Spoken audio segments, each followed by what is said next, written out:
In today's video, I'm going to be showing you how I make gravy.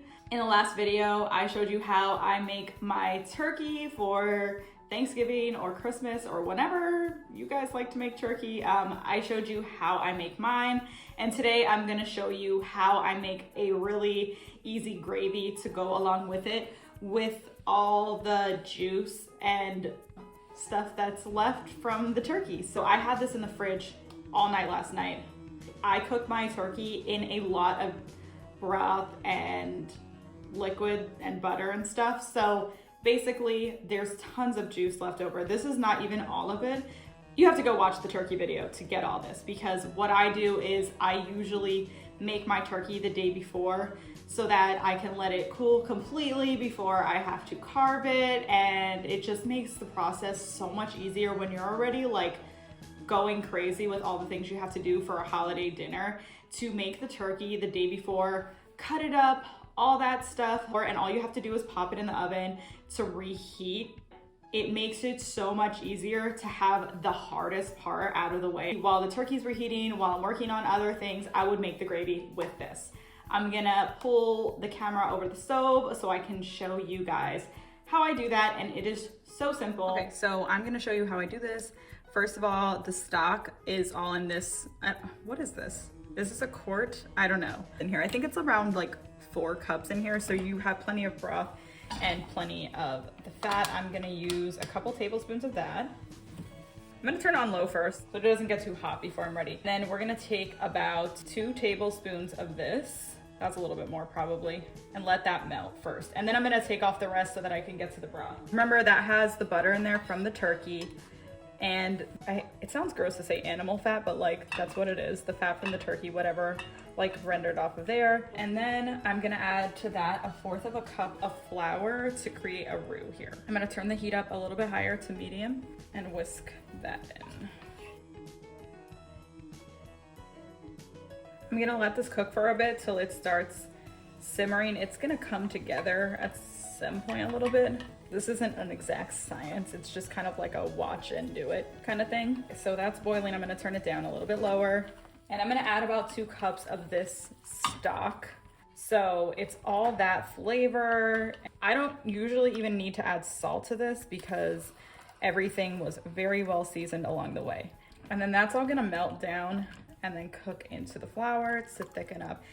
You can add some herbs and spices and seasonings. If you are not using my turkey recipe and you want to make a gravy similar to this, if you don't use the fat from the turkey, if there's not that much, or if you don't want to use that, you can use butter. So you would start with the butter in the pan, about 3 tablespoons, and then you'd start with 1/4 cup of flour. If you have drippings, add that. And if you don't have enough drippings, you'd add chicken stock and seasoning till you get to the right, flavor and amount. So it's like about 2 cups. I'll put like options below in the recipe, but it is gonna be the best tasting if you use that recipe because it has all the flavor in it already. I'm gonna let this boil and just stir it pretty often. I can also at this point add a little bit of extra seasonings. I just like it to have like a little bit of herbs in there, whatever herbs you like, or maybe even the same herbs you would have used in your turkey, and a little bit of black pepper. I'm not gonna add any salt until I taste it. At this point, it doesn't look super thick. It is actually thickening right now, but when you first add their stock, you're gonna be like, oh my gosh, this is so thin. Don't do what I did last time and add another 1/4 cup of flour, because I thought I didn't add enough flour and that's why it wasn't thick enough, so I added a whole bunch more flour and then it thickened. You see this? Now this is getting thick. It's not gonna need more flour. Trust me, I had to add like so much more like chicken broth and stuff because I added more flour, because I kind of underestimated how thick it was gonna keep getting. I thought it was like done thickening. Learn from my mistakes and don't add more flour, because look at that. That is like so beautiful and thick. That gravy is gonna be so perfect. Let me just do a taste check here to see if it needs any other seasonings. If you do not use a stock like that that has so much flavor, you probably will wanna add maybe some onion powder, some garlic powder, obviously salt, whatever flavors you like in gravy. But for me, I don't think I'm gonna need to add anything. Turn this way down. This actually looks like it's done to me. So that only took, I don't know, it took less than 10 minutes, okay? I've been recording basically the whole time, so. And I've been recording for 8 minutes, took less than that. It's actually a little too salty. I'm gonna add a little bit of water to help with that. So I'm gonna just add in a little bit of water here. Because it's thick, you're not thinning it out too much by adding some extra water. Let me see if this is good. Maybe that's a word of caution. If you like things a little less salty, you might want to add just 1 cup of this stock, if you're making my turkey specifically again. 1 cup of the stock and 1 cup of water to take down the salt. Last time it wasn't too salty.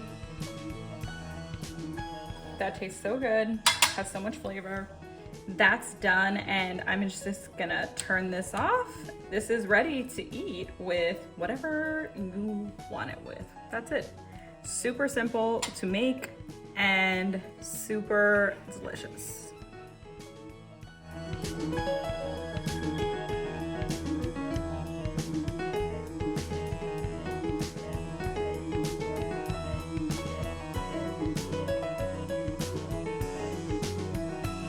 Be a really short video if I don't keep talking and talking and talking.